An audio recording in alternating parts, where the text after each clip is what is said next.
ബഹുമാനപ്പെട്ട പ്രധാന അധ്യാപകൻ, ആദരണീയരായ അധ്യാപകരെ, സുഹൃത്തുക്കളെ, 1984 ശേഷമുള്ള എല്ലാ വർഷത്തെയും ഡിസംബർ 2-ാം തീയതി ഭാരതം ഒരു ഞെട്ടലോടെയാണ് ഉൾക്കൊള്ളുന്നത്.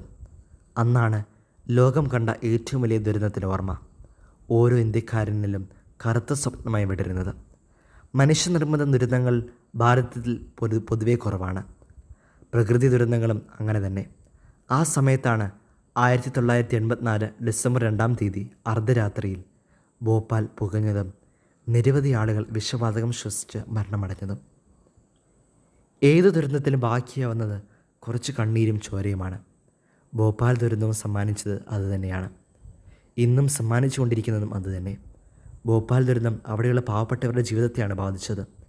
പതിനായിരങ്ങളാണ് ഇന്നും ദുരിതങ്ങൾ അനുഭവിക്കുന്നത്. എന്താണെന്ന് സംഭവിച്ചതെന്ന് നാം അറിയണം. പത്രങ്ങൾ വഴിയും ദുരന്തങ്ങളെക്കുറിച്ച് പറയുന്ന ഗ്രന്ഥങ്ങൾ വഴിയും നാം മനസ്സിലാക്കിയതാണ് ഈ കാര്യങ്ങൾ. ഏതൊരു ദുരന്തവും സംഭവിക്കുന്നത് മനുഷ്യന് അശ്രദ്ധ കൊണ്ടാണ്. യൂണിയൻ കാർബൈഡ് കമ്പനിയിലാണ് അപകടം നടക്കുന്നത്.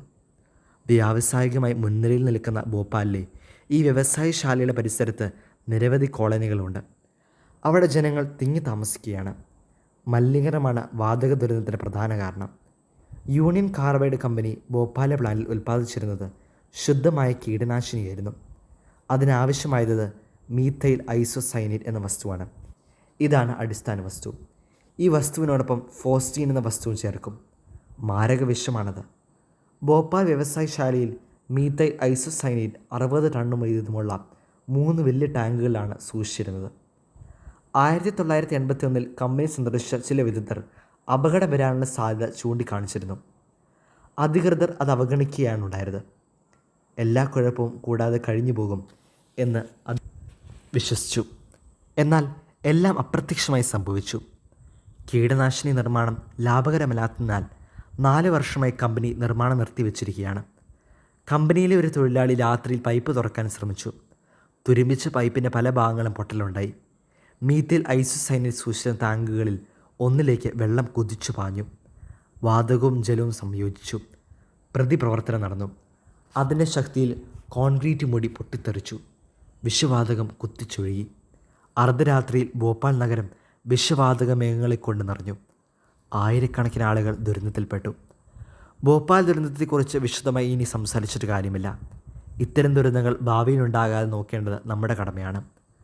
സമൂഹം അതിനുള്ള ഇച്ഛാശക്തിയാണ് സംഭരിക്കേണ്ടത്. ആണവ ദുരന്തങ്ങൾ നമുക്ക് തരുന്ന പാഠം എന്താണ്? ഇനിയും നാം ആലോചിക്കേണ്ടതും അതാണ്.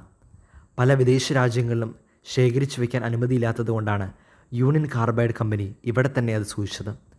ഏതെങ്കിലും ഒരു നാൾ ഇത്തരം ഒരു അനർത്ഥം സംഭവിക്കുമെന്ന് കമ്പനി അധികൃതരും വിശ്വസിച്ചിരുന്നു.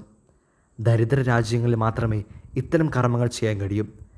ശാസ്ത്രീയമായും സാമൂഹികമായും ചിന്തയുടെ ഗോപുരങ്ങൾ ഉയർത്തുന്ന നാട്ടിൽ ഇത് നടക്കിയില്ല. ചൈന, ജപ്പാൻ, അമേരിക്ക, റഷ്യ എന്നിവിടങ്ങളിലൊന്നും ഇത്തരം ദുരന്തം സംഭവിക്കുകയില്ല. കാരണം അവർ ഇത്തരം വസ്തുക്കൾ തള്ളിക്കളയുന്നില്ല. മരണം ഇരുന്ന് വാങ്ങാൻ അവർ തയ്യാറല്ല എന്നതാണ് വസ്തുത. ഭോപ്പാൽ ദുരന്തം നമുക്ക് തരുന്ന പാഠം ഇതാണ്. ഇത്തരം ഫാക്ടറികൾ ഇനിയും ഭാരതത്തിൽ പ്രവർത്തനനിരതമാണ്. അവിടെ നടക്കുന്ന എല്ലാ പ്രവർത്തനങ്ങളും സുതാര്യമാവണം. ജനങ്ങൾ അറിയണം. അവർക്ക് വേണ്ടയെങ്കിൽ അത് ഏതുതരം പുരോഗമനമായാലും നിർത്തണം. പ്ലാച്ചിമടയും അവിടുത്തെ ജനങ്ങളും നമുക്ക് തരുന്ന സന്ദേശവും മറിച്ചൊന്നുമല്ല. ഭോപ്പാലിൽ മരണപ്പെട്ട ആയിരങ്ങളുടെ സ്മരണയ്ക്ക് മുമ്പിൽ നമിച്ചുകൊണ്ട് ഞാൻ നിർത്തട്ടെ. നന്ദി, നമസ്കാരം.